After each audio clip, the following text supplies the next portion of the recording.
The fluorescent lights in Roosevelt Elementary's main hallway buzzed like angry wasps as I hurried through the doors at 6:45 p.m.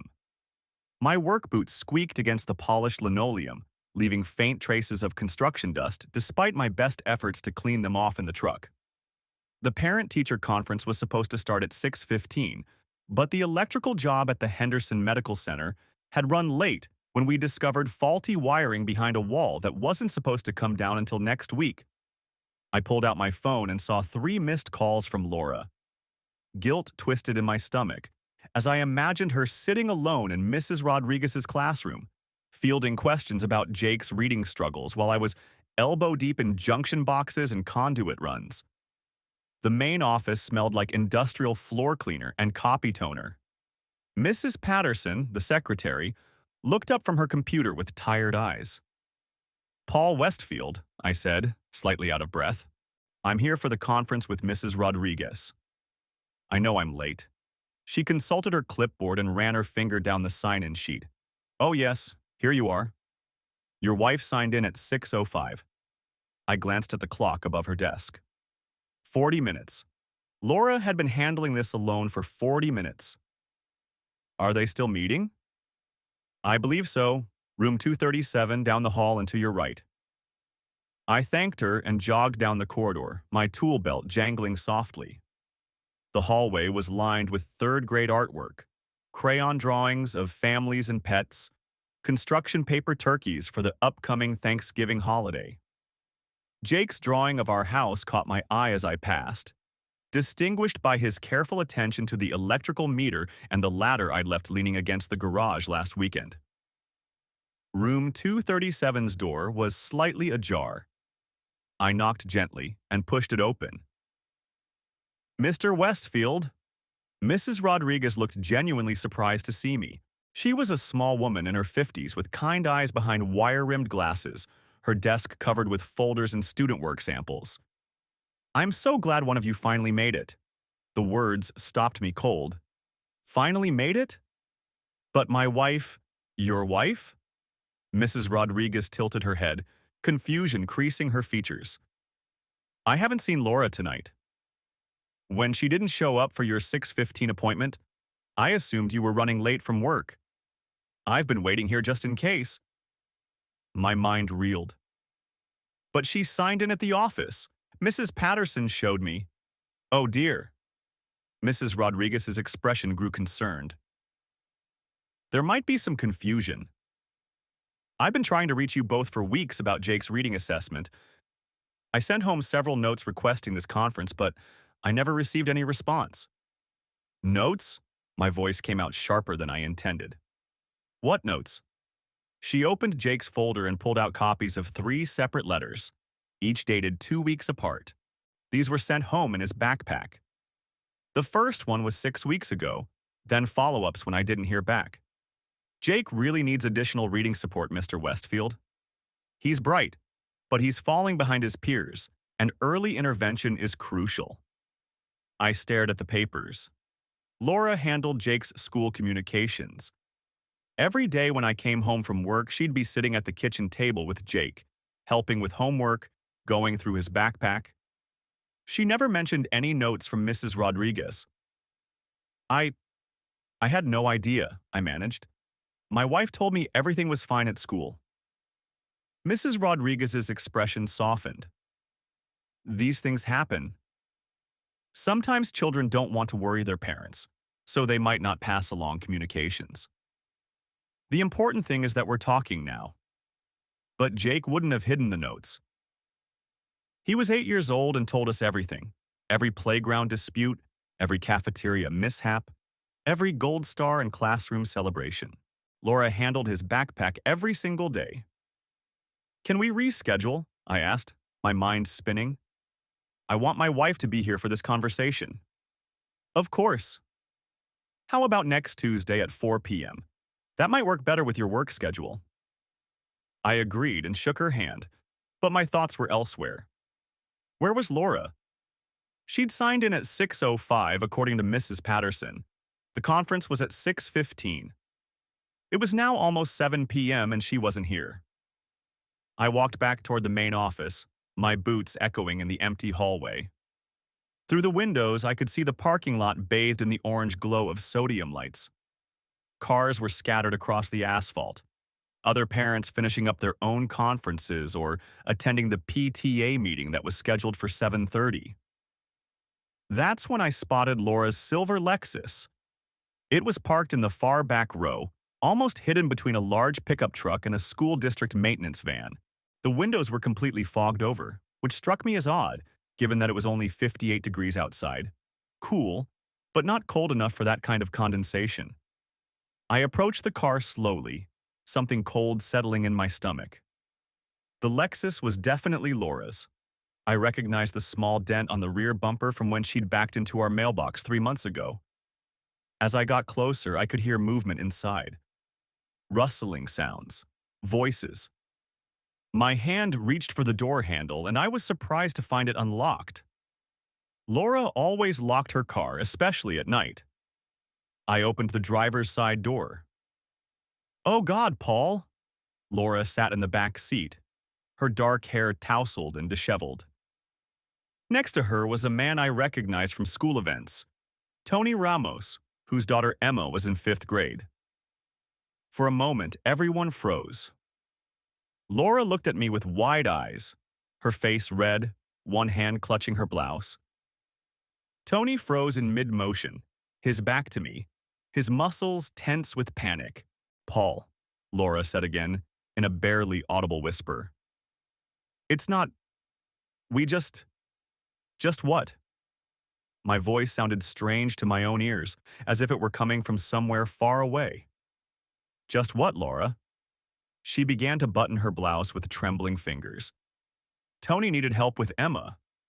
The divorce was very hard on both of them, and I just... In the back seat of your car during our son's parent-teacher conference? Tony finally found his shirt and put it on, his face red with embarrassment or tension. "Listen, man, it's... Don't." I raised my hand. "Don't say a word." I took out my phone and took a few pictures. The fogged-up windows, disheveled Laura, Tony's guilty expression, the back seat with decorative pillows that clearly hadn't been there that morning. Laura reached for me, trying to grab the phone. "Paul, please don't do this. We can talk about this at home. We can work this out." "Work this out?" I stepped back, my voice rising. "While Jake's teacher was waiting to discuss how our son is falling behind in reading, something you knew about for weeks and never told me, you were back here with him." Tony was trying to tuck his shirt in and edge toward the passenger door. "I should go." "This is between you two. You're going nowhere." I moved to block his path. "Both of you, get dressed. Now."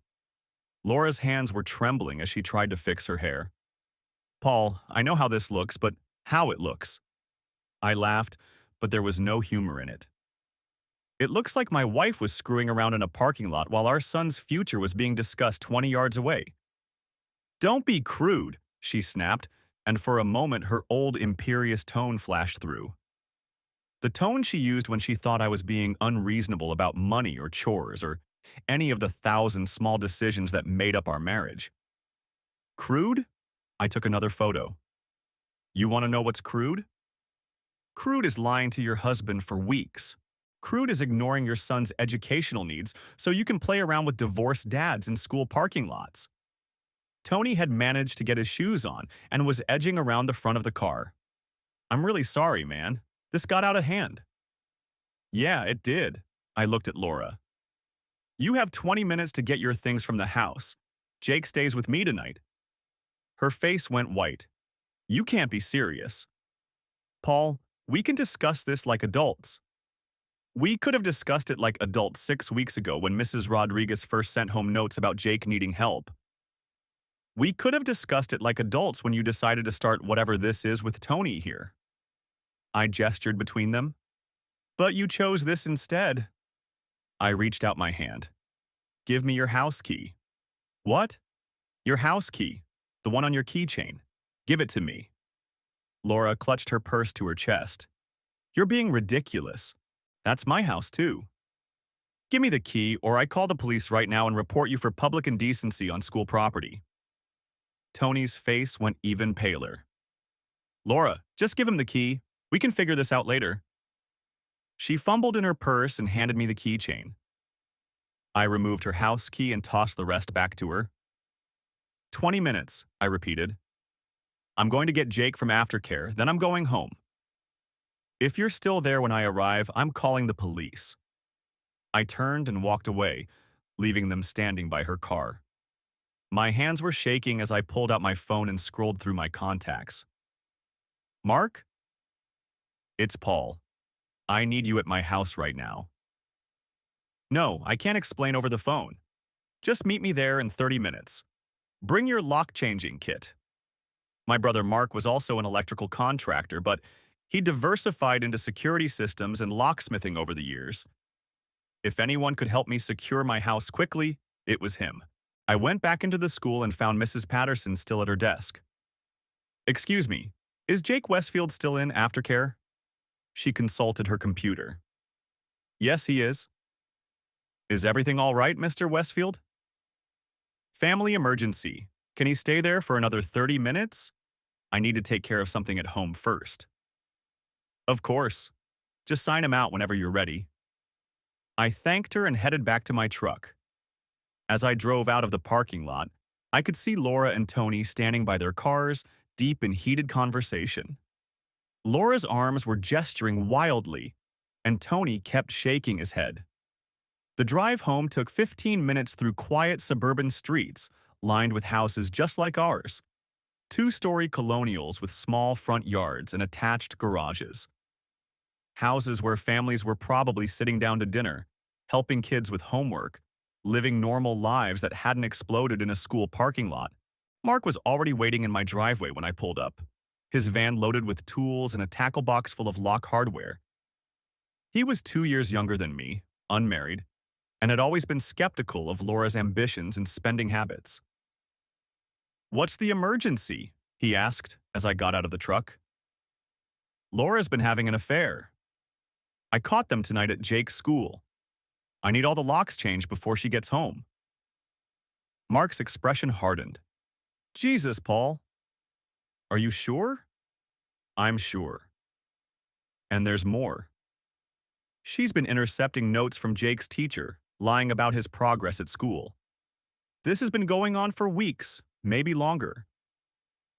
What do you need me to do? Help me change every lock on this house in the next 20 minutes. Then help me pack up her immediate belongings and put them outside. Mark nodded grimly and started unloading his equipment.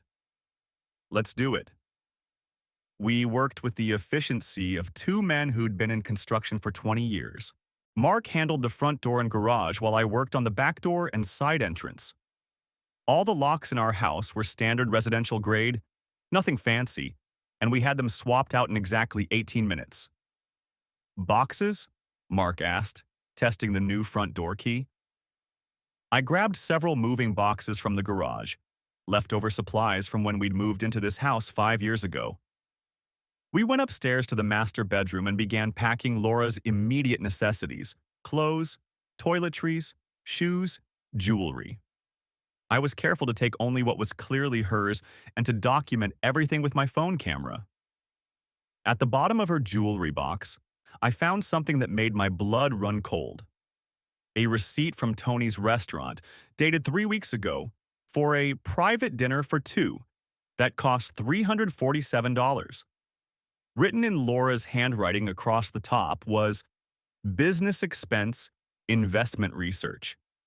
I photographed the receipt and kept digging. In her dresser drawer, hidden under lingerie, I found a folder labeled TR Business Plan. Inside were financial documents showing that Laura had been funneling money from our joint savings account into Tony's struggling restaurant. $12,000 over the past 6 months, withdrawn in small increments to avoid triggering any alerts. Mark, I called, you need to see this. He came over and looked at the documents. Holy hell, Paul. She's been embezzling from your marriage to fund her boyfriend's business. Document everything, I said, photographing each page. This is evidence. We finished packing her belongings and carried the boxes to the front porch.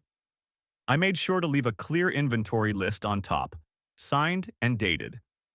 As we were finishing, headlights swept across the lawn. Laura's Lexus pulled into the driveway. She got out slowly, looking at the boxes on the porch with growing alarm. "Paul!" She marched toward the front door. "What is this?" "Your belongings," I said calmly. "As requested." She tried her key in the front door. It didn't work. She tried again, rattling the handle. "You changed the locks?" "You can't do this. This is my house, too." "Actually, I can. You committed adultery and embezzled $12,000 from our joint account. I have documentation of both." I held up the folder. "Care to explain these business investments in Tony's restaurant?" Her face went completely pale. Those were legitimate business expenses? For your boyfriend's failing restaurant? Using marital funds without my knowledge or consent?" Mark stepped forward. "Laura, you should probably call a lawyer." "I don't need a lawyer. This is my house, my marriage, my family." She turned back to me. "Paul, please. We can work this out. I made mistakes, but we can fix this." "Where's Jake going to sleep tonight?" I asked. "What?" "Jake. Our son, the one whose teacher was waiting to discuss his reading problems while you were busy with Tony. Where's he sleeping tonight?" "He's sleeping here, in his own bed, where he belongs." "With you?" "The mother who's been lying to him about school for weeks? The mother who chose her affair over his education?" Laura's composure finally cracked. Tears started streaming down her face. "I never meant for it to happen this way. Tony was going through such a hard time with his divorce, and I just wanted to help. By sleeping with him, it started innocently. Just coffee, talking about the kids, school events. He was lonely, and I felt sorry for him. Sorry enough to invest $12,000 of our money in his restaurant." She wiped her eyes with the back of her hand. "He needed help. The restaurant was failing, and I thought if we could turn it around, we?" "Laura, when did you become a restaurant investor?" "I thought it could be good for our family too. If the restaurant succeeded, we'd get our money back plus profits." "What about Jake's college fund? What about the roof repair we've been putting off? What about the vacation to Disney World you said we couldn't afford?" This was different. This was an opportunity. Mark shook his head in disgust. "An opportunity to throw away your marriage." Laura turned on him. "This is none of your business, Mark." "It became my business when Paul asked for help changing locks because his wife was screwing around instead of taking care of her kid." I stepped between them. "Laura, you need to leave, tonight. Find a hotel, stay with friends, whatever. But you're not sleeping in this house." "And Jake?" "Jake stays with me. You'll see him when the court says you can see him." Her face twisted with anger. "You can't keep my son from me. I'm not keeping him from you. I'm protecting him from the chaos you've created. Mrs. Rodriguez wants to see us next Tuesday at 4 p.m. to discuss his reading intervention. Will you be there, or will you be too busy with Tony?" She stared at me for a long moment, mascara streaking down her cheeks. "I'll be there." "Good. Now please leave." She loaded the boxes into her car with jerky, angry movements, slamming the trunk hard enough to echo through the quiet neighborhood. As she was getting into the driver's seat, she rolled down the window. "This isn't over, Paul." "You're right," I said. "It's not. Tomorrow morning, I'm calling my lawyer." After she drove away, Mark and I sat on the porch steps in silence for a few minutes. The neighborhood was quiet except for the distant hum of traffic on the main road and the occasional bark of a dog. "You going to be okay?" Mark asked finally. "I don't know," I admitted. "Right now, I need to go pick up Jake and figure out how to explain why his mother isn't coming home tonight." "What are you going to tell him?" "As little as possible. That mom and dad are having problems and need some space to work things out." "And the divorce?" I pulled out my phone and scrolled to Roger Morse's number. Roger was a family law attorney who'd helped Mark through his own divorce 3 years earlier. I'm calling Roger tonight. I want papers filed first thing Monday morning. Mark nodded approvingly. Document everything. Keep copies of all those financial records. And those photos from tonight, back them up to the cloud right now. Already done. I stood up and brushed off my jeans. Thanks for helping, Mark. I owe you big time. No, you don't. That's what brothers are for. He gathered his tools. Call me if you need anything else. Anything at all. After he left, I sat in my truck in the school parking lot for a few minutes, trying to compose myself before going in to get Jake. How do you tell an 8-year-old that his world just fell apart? How do you explain that the parent he trusts to handle his school communications has been lying to everyone?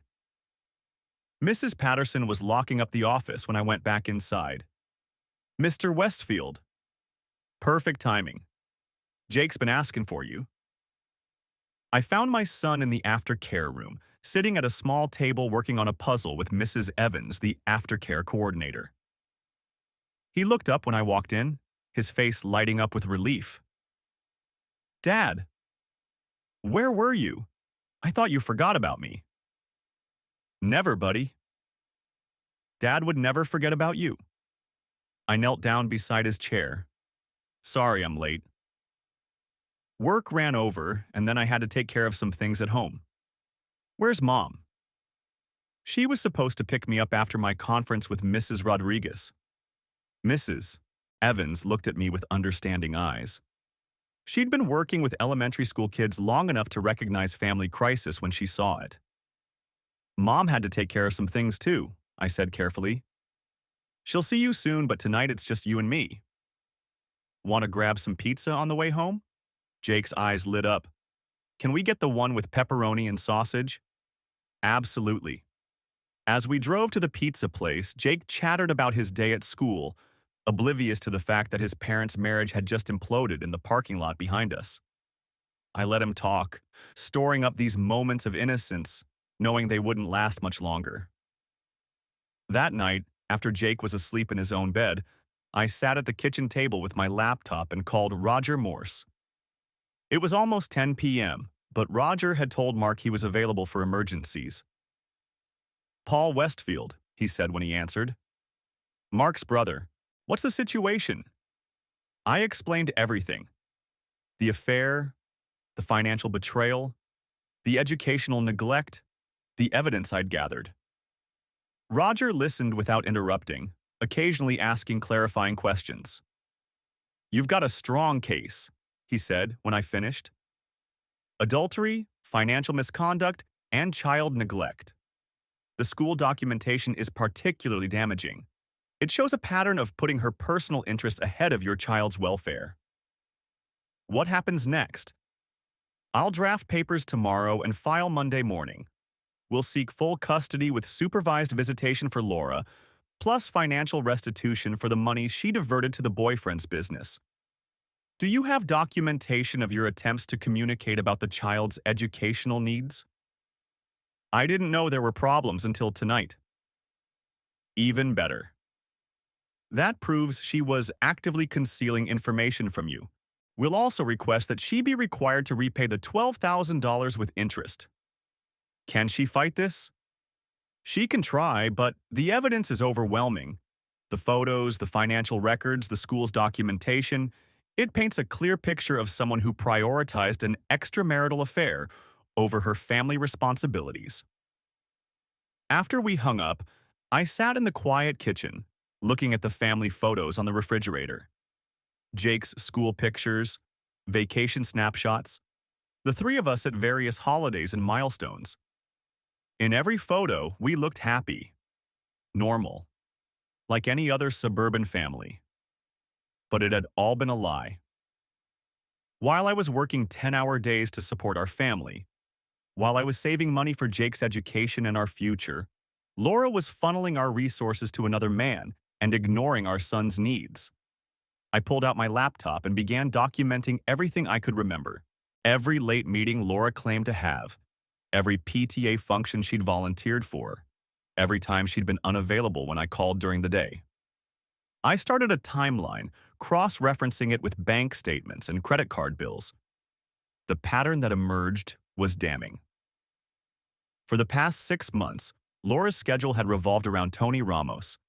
Every school function he attended, she was there too. Every restaurant expense that seemed excessive could be traced back to meetings with him. Even our anniversary dinner 3 months ago had been cut short because she claimed she had to help with a PTA emergency. An emergency that, according to my credit card statement, involved dinner at Tony's restaurant. At midnight, I closed the laptop and went upstairs to check on Jake.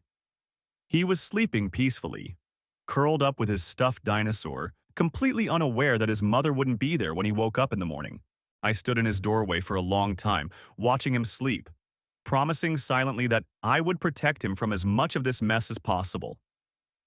Whatever happened between Laura and me, Jake didn't deserve to suffer for his mother's choices.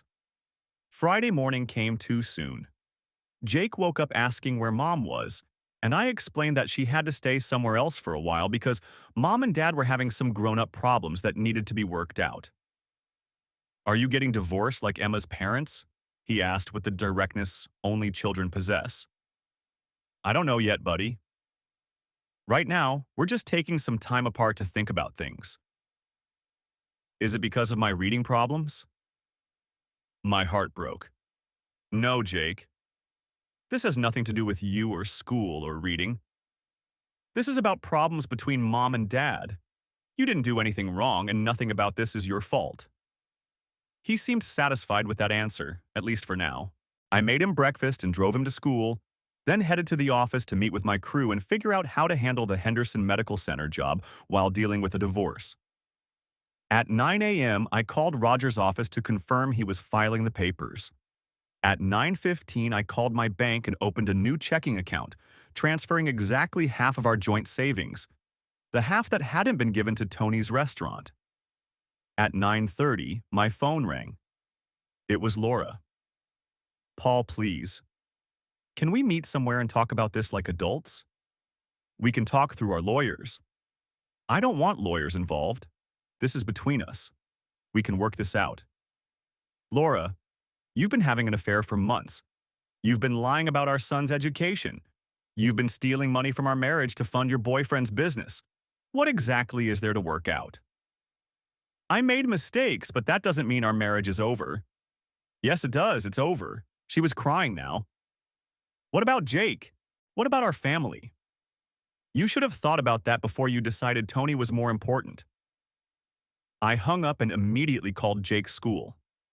I spoke with Principal Martinez and explained the situation, that Laura and I were separating, that I would be Jake's primary custodial parent, and that all school communication should go through me from now on. "Mr. Westfield, I'm so sorry to hear about your situation. We'll update Jake's records immediately. Is there anything else we can do to help?" "Actually, yes. I understand there have been some concerns about Jake's reading progress. Let me transfer you to Mrs. Rodriguez. She's been trying to reach you about that." Mrs. Rodriguez explained everything. Jake was reading at a first grade level instead of third grade. He needed immediate intervention to prevent him from falling further behind, and there were several programs available if we acted quickly. "I want to enroll him in whatever he needs," I told her. "Cost isn't a factor." "Wonderful. I'll have the reading specialist contact you today to set up an assessment." After I hung up, I sat in my truck outside the medical center, trying to process how much had changed in less than 24 hours. Yesterday morning, I'd been a married man with a normal suburban life. Today, I was a single father fighting for custody of my son and trying to undo months of educational neglect. My phone buzzed with a text from Mark. "How are you holding up?" "One day at a time," I texted back. "Want to grab lunch?" "I have news about Tony's restaurant." We met at a diner near the industrial district where most of our jobs were located. Mark slid into the booth across from me with a grim expression. "I did some digging on Tony's restaurant situation," he said. "It's worse than you thought." "How much worse?" "The restaurant's been hemorrhaging money for 18 months. Tony owes back taxes, unpaid supplier bills, and 3 months of rent. Your $12,000?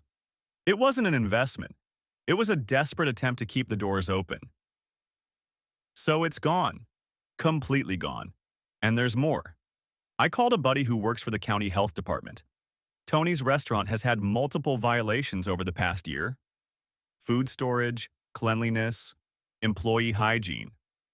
They're one surprise inspection away from being shut down permanently. I leaned back in the booth, absorbing this information. Laura knew all this. Had to. Some of these documents in that folder you found were health department warnings. She knew she was throwing money into a sinking ship. Then why did she keep doing it? Mark looked uncomfortable. Paul, I think you need to consider that this wasn't just about helping a struggling business. This was about her being in love with this guy. The word hit me like a physical blow. Love. I hadn't wanted to think about Laura's feelings for Tony. Had preferred to see it as a simple affair, a mistake, something that could be explained away by temporary insanity or midlife crisis. The financial records show a pattern, Mark continued. She wasn't just giving him money for the restaurant. There were payments to his divorce attorney, his car loan, even his daughter's private gymnastics lessons. She was supporting his entire life. With our money. With your money. Laura hasn't contributed significantly to the family income in 2 years. Her real estate commissions have been declining, but your contractor business has been growing. She was essentially redistributing your earnings to fund her boyfriend's lifestyle. The waitress came by to take our orders, but I'd lost my appetite. Mark ordered a burger for both of us. There's something else, he said after the waitress left. Tony's not the first. What do you mean? I talked to some people in the real estate community. There were rumors about Laura, and at least 2 other men over the past 3 years. Married clients, mostly. Nothing as serious as this thing with Tony, but a pattern of inappropriate behavior. I stared at him. How did I miss all this? Because you were working your ass off to support your family, and you trusted your wife to handle her own affairs, literally. Mark's expression was sympathetic but firm. Paul, this isn't your fault. You couldn't have known she was living a double life. I should have paid more attention. To what? Your wife saying she was at PTA meetings? Your wife claiming she was showing houses to clients? These were normal parts of her job and her role as a mom. You had no reason to be suspicious. The burger arrived, but I could only manage a few bites. My phone kept buzzing with texts from Laura, but I ignored them. What's your lawyer saying about custody? Mark asked. He thinks I have a strong case. The school documentation is key. It proves she was neglecting Jake's educational needs while pursuing her affair. And the money? He's going after full restitution plus interest. But if the restaurant is as bad as you say, we'll never see that money again. Probably not. But making her legally responsible for it will help in the custody hearing. That afternoon, I picked up Jake from school and took him to his reading assessment with Mrs. Patterson, the reading specialist. She was a patient woman in her 60s who'd been helping struggling readers for over 20 years. Jake is a bright boy, she told me after working with him for an hour. His comprehension is excellent when material is read to him. The problem is purely mechanical. He never learned proper phonics fundamentals.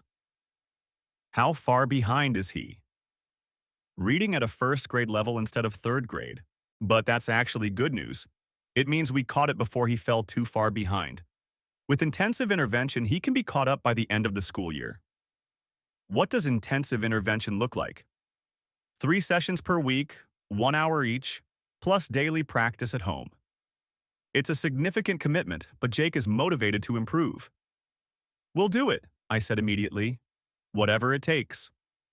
On the drive home, Jake was quiet until we pulled into our driveway. Dad, is Mom coming home tonight? No, buddy. Mom is staying somewhere else while we work out our grown-up problems. Is it because I'm bad at reading? I turned off the engine and looked at him seriously. Jake, listen to me very carefully. This has nothing to do with your reading or anything else about you. Mom and Dad are having problems with each other, not with you. You are not responsible for any of this, and nothing you could do differently would change what's happening between Mom and me. He nodded solemnly. Can I still see her? Yes, you'll still see Mom. We just need to figure out the details. That evening, Roger called with an update. Papers are filed. Laura's been served at the hotel where she's staying. Her lawyer called me an hour ago wanting to negotiate. Already? She knows the evidence is damaging. Her lawyer is smart. He's trying to minimize the damage by settling quickly rather than letting this go to trial. What are they offering? Joint custody with you as primary custodial parent, no alimony, and repayment of the $12,000 over 5 years. What do you recommend? I think we can do better. The educational neglect alone justifies supervised visitation initially, and 5 years to repay stolen money is too generous. Push harder, I said. She made these choices. She can live with the consequences. My thoughts exactly. I'll counter with full custody, supervised visitation for 6 months, then gradual increase to standard non-custodial parent time, plus full restitution within 2 years. That weekend was surreal. Jake and I developed a new routine. Pancakes. Saturday morning, grocery shopping together, a movie on Saturday night. Sunday we went to the park and then visited Mark for dinner. It was peaceful in a way our house hadn't been in months, though I couldn't tell if that was because of Laura's absence or because I was finally seeing our life clearly. Jake asked about Mom several times, and I told him she was working on her problems and that he'd see her soon. I didn't elaborate on the nature of her problems. Sunday evening, Laura called. Can I see Jake tomorrow after school? That depends. Will you be alone? Of course I'll be alone. What kind of question is that?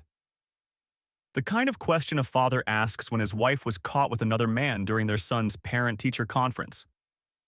Silence on the other end. Then, quietly, Tony and I aren't seeing each other anymore. Good. You can see Jake for 2 hours tomorrow from 4 to 6 p.m. at the park on Elm Street. I'll drop him off and pick him up. That's ridiculous. I'm his mother. I shouldn't need supervised visitation. Laura, you lost the right to unsupervised time when you chose your affair over his education.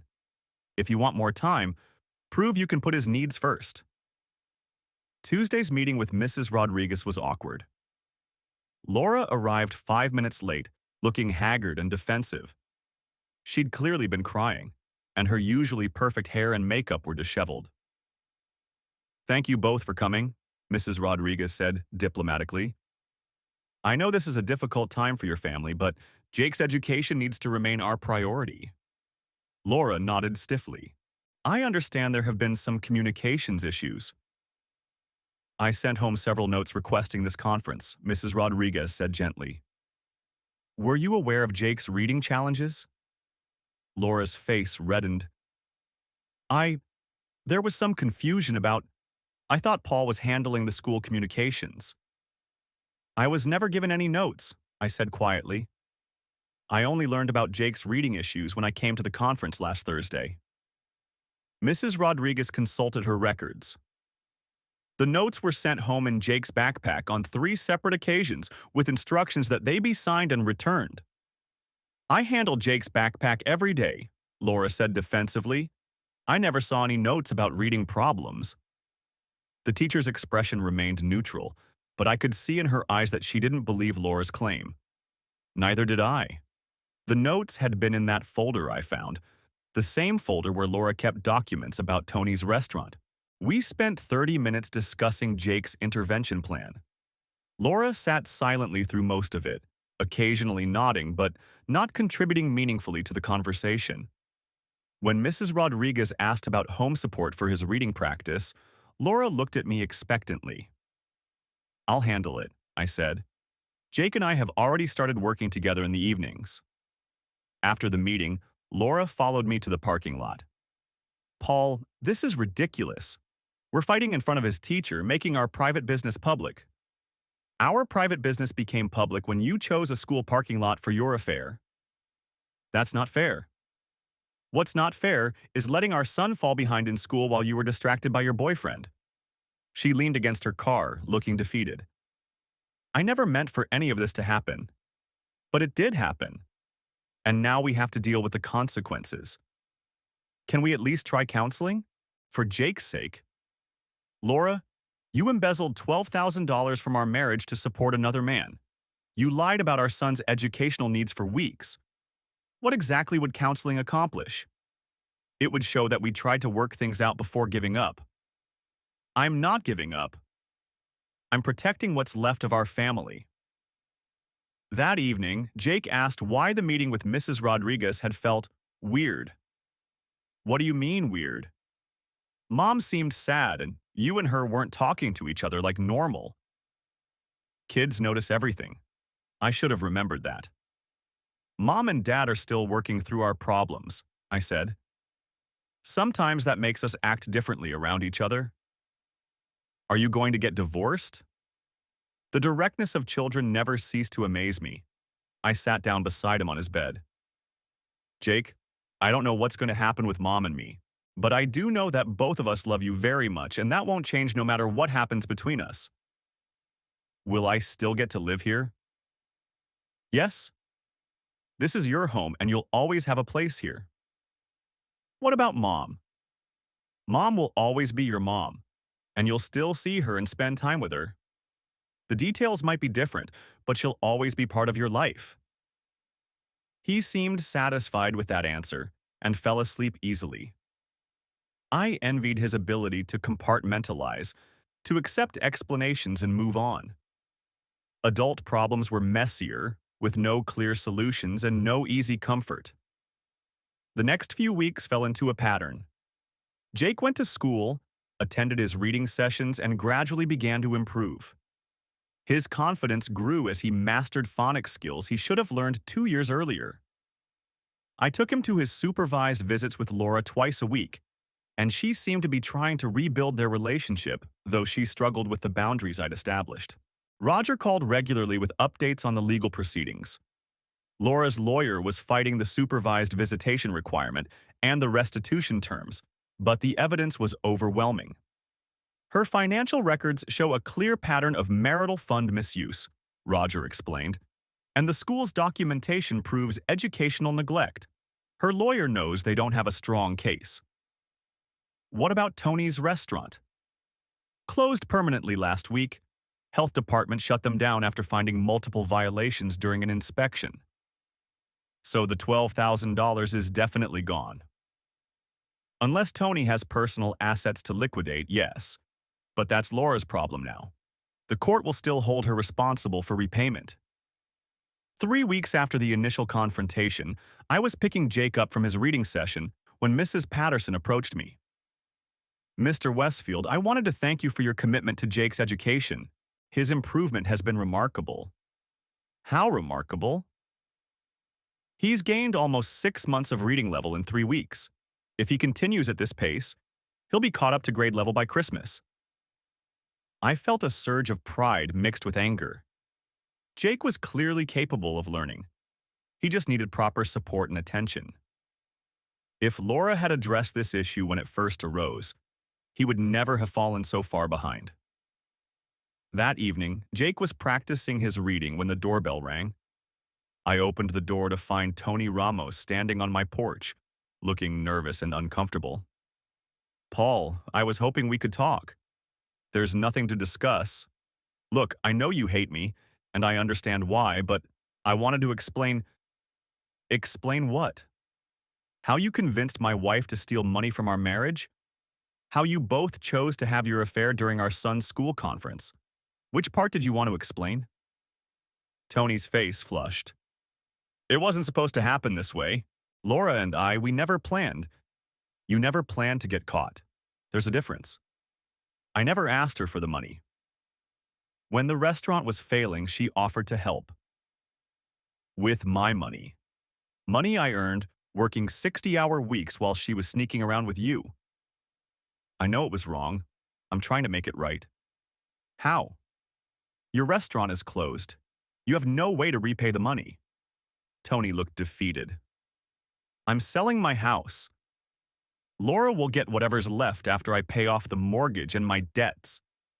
That's between you and her. I don't want anything from you. There's something else. Laura doesn't know I'm here, but I thought you should know. She's pregnant. The words hit me like a physical blow. I gripped the doorframe to steady myself. What? She's 8 weeks pregnant. She found out yesterday. Is it mine? Yes. Tony looked miserable. We wanted you to know before you heard it from someone else. I stared at him for a long moment, processing this information. Laura was pregnant with another man's child. The divorce proceedings would become infinitely more complicated. Does Jake know? No. Laura wanted to wait until after the custody hearing to tell him. Good.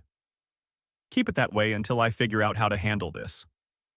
Tony nodded and started to leave, then turned back. For what it's worth, I'm sorry. About all of it. Yeah, well, sorry doesn't fix anything.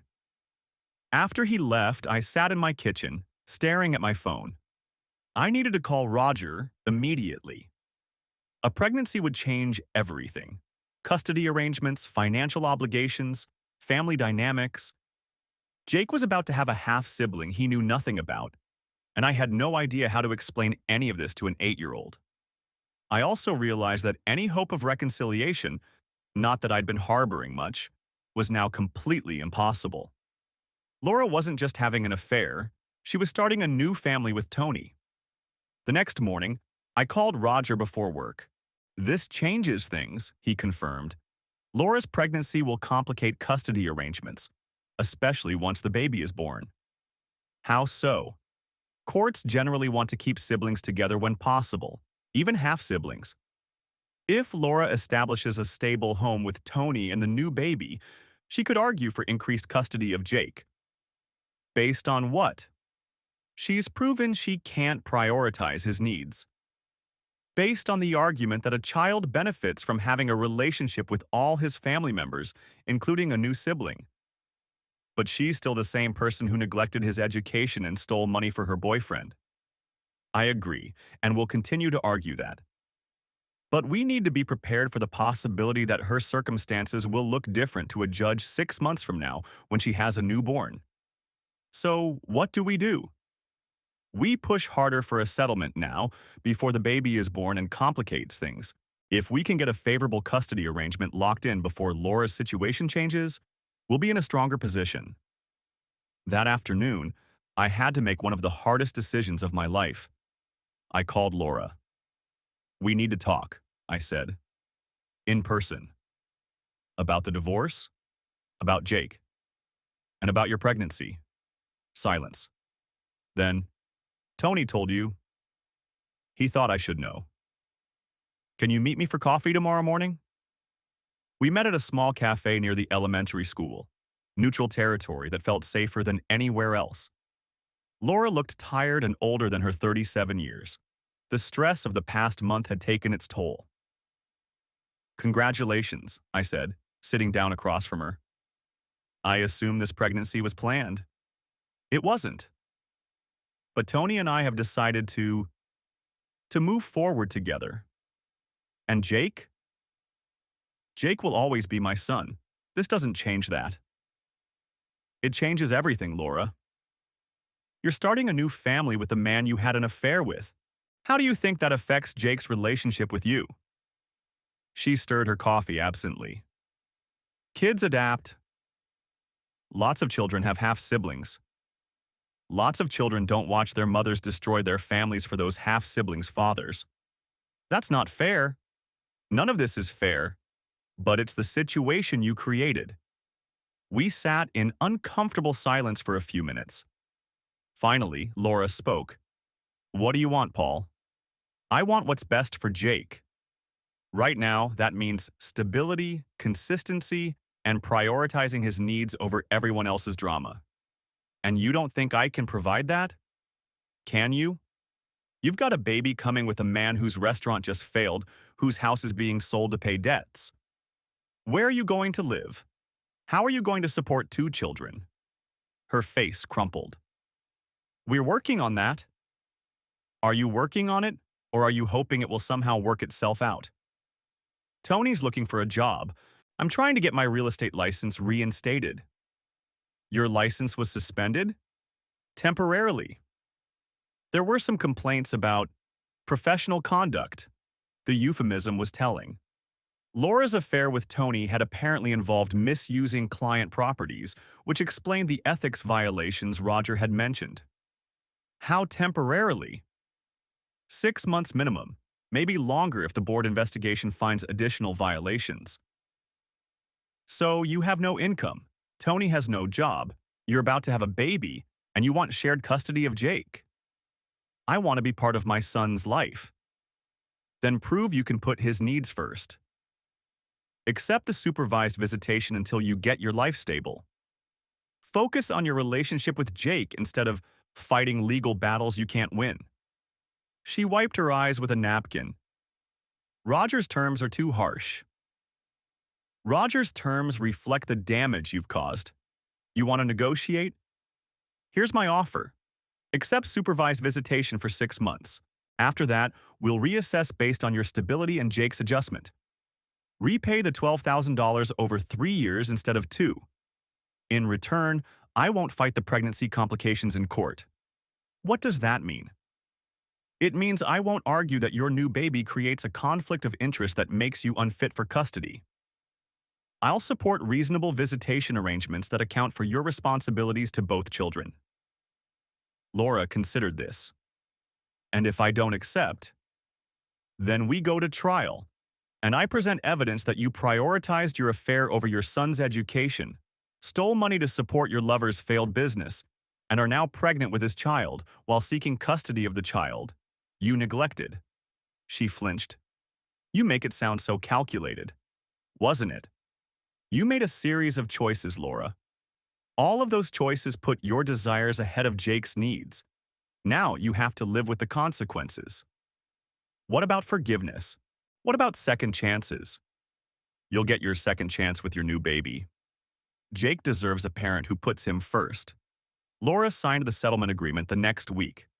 6 months of supervised visitation, gradual increase to standard non-custodial parent time, and 3 years to repay the stolen money.